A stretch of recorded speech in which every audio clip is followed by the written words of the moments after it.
L'homme qui a vu le diable de Gaston Leroux. Il y a ces petites histoires sur le diable qui peuvent être lues au coin du feu, une pipe à la bouche, quand l'esprit ne veut aller se coucher.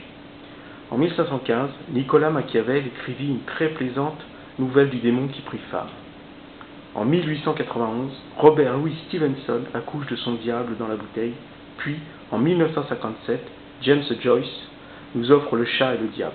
Ces trois histoires forment en quelque sorte une synthèse d'un thème que Goethe a immortalisé dans son Faust.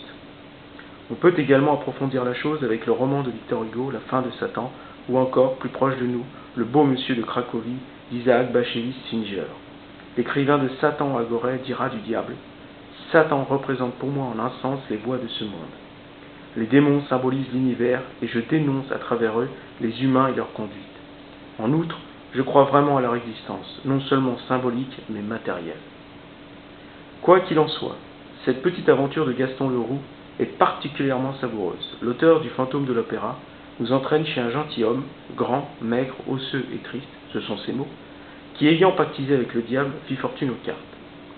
Dans son antique manoir, il raconte à ses visiteurs, dont le narrateur, l'extraordinaire aventure qui l'a mené à ouvrir les portes des enfers.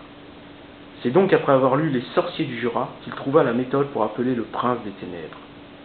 À partir de là, sans trop découvrir l'histoire, le gentilhomme, effrayé de gagner systématiquement au jeu, finit par renoncer à sa fortune en la donnant aux pauvres. Puis, ayant offert finalement son cœur à Dieu, se retira dans son vieux manoir afin d'y attendre la mort.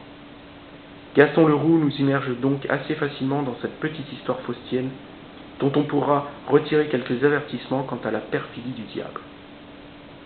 Pour la petite histoire, Goethe, en 1808, fera apparaître Méphistophélès à Faust sous la forme d'un chien. Un siècle plus tard, en 1908, Gaston Leroux ne manquera pas de lier son diable à un chien qui aboie.